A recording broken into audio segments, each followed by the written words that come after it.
हरे कृष्णा। बृहद धर्म पुराण में कहा गया है, अथ सख्यौ कार्तिके वै मासे दामोदर प्रिये अमावस्या तिथौ पृथ्वां प्रातः प्रादुर्बभूवसा।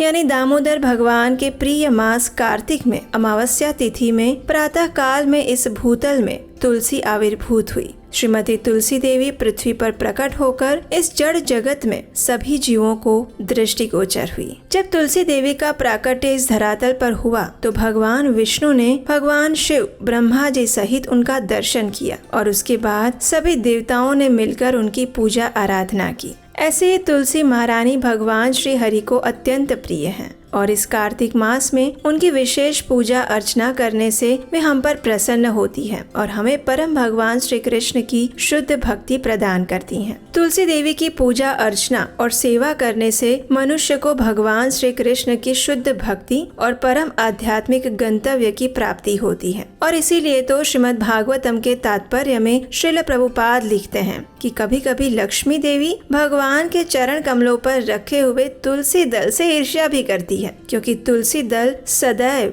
अचल रहता है, वो कभी भी भगवान के श्री चरणों से दूर नहीं होता। लेकिन भगवान के वक्ष स्थल पर रहने के बावजूद भी लक्ष्मी देवी को कभी कभी अपने भक्तों की प्रार्थना सुनकर उन पर कृपा करने के लिए आना जाना पड़ता है, लेकिन तुलसी दल सदैव भगवान के पास ही निकट रहता है और इसीलिए भगवान को तुलसी की सेवा लक्ष्मी की सेवा से अधिक प्रिय है। तो ऐसी ही परम पावनी और भक्ति प्रदान करने वाली तुलसी देवी की विशेष कृपा प्राप्त करने के लिए और उनका गुणगान गाने के लिए प्रत्येक वर्ष कार्तिक मास में हम तुलसी विवाह का उत्सव मनाते हैं। भगवान श्री हरि के शालिग्राम स्वरूप के साथ उनका विवाह करवाया जाता है और प्रत्येक वर्ष वैदिक पंचांग के अनुसार कार्तिक मास के शुक्ल पक्ष की एकादशी से लेकर कार्तिक मास के पूर्णिमा के बीच में योग्य दिन और समय देखकर उनका विवाह समारोह आयोजित करवाया जाता है। स्कंद पुराण में बताया गया है कि कार्तिक शुक्ला नवमी के दिन से द्वापर युग का आरंभ हुआ था, इसलिए ये तिथि दान और उपवास में क्रमशः पूर्वाहन व्यापिनी और पराहन व्यापिनी हो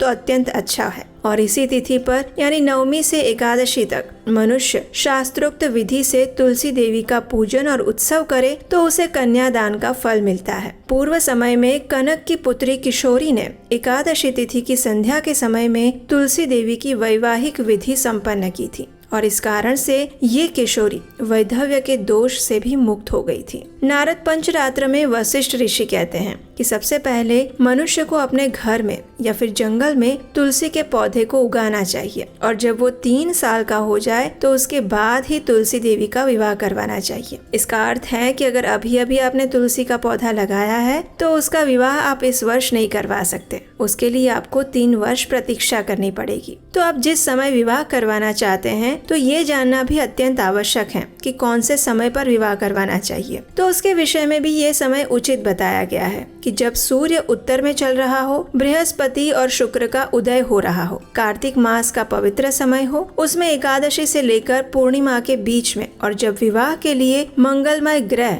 और नक्षत्र बने हुए हो, उस समय में तुलसी और शालिग्राम विवाह करवा सकते हैं। तो इन सभी शास्त्रों के आधार पर अब हम समझ सकते हैं कि इस वर्ष कार्तिक मास के शुक्ल पक्ष की एकादशी तिथि आ रही है 12 नवंबर मंगलवार के दिन और द्वादशी तिथि भी उसी दिन संध्या में 4:04 से प्रारंभ हो जाएगी। इसलिए सामान्य रूप से द्वादशी के दिन संध्या के समय में तुलसी विवाह करवाया जाता है। इस प्रकार इस वर्ष आप 12 नवंबर से लेकर 15 नवंबर के बीच में किसी भी दिन मंगलमय नक्षत्र और शुभ मुहूर्त में तुलसी विवाह करवा सकते हैं। हालांकि इस बार एकादशी तिथि के दिन ही संध्या के समय में द्वादशी तिथि का आरंभ हो जा रहा है, इसलिए कुछ स्थानों पर 12 नवंबर को ही संध्या के समय में तुलसी विवाह करने की सलाह दी गई है। लेकिन वैष्णव कैलेंडर के अनुसार हम उदया तिथि का पालन करते हैं, यानी सूर्योदय के समय में जब द्वादशी तिथि उपलब्ध हो उस दिन तुलसी विवाह करवा सकते हैं। तो इस नियम अनुसार तुलसी विवाह का आरंभ आप 13 नवंबर के दिन से कर सकते हैं। अगर आप तुलसी विवाह की संपूर्ण विधि जानना चाहते हैं या फिर तुलसी विवाह के विषय में आपके कोई संशय हैं, तो हमें नीचे कमेंट बॉक्स में लिख कर बताइए। और इस विशेष तुलसी विवाह के अवसर पर तुलसी महारानी की पौराणिक कथाएं सुनते रहने के लिए आपके अपने इस चैनल को याद से सब्सक्राइब कर लीजिए।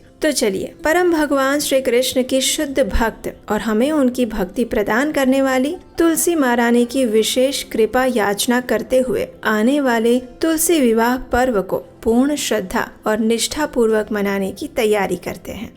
हरे कृष्णा।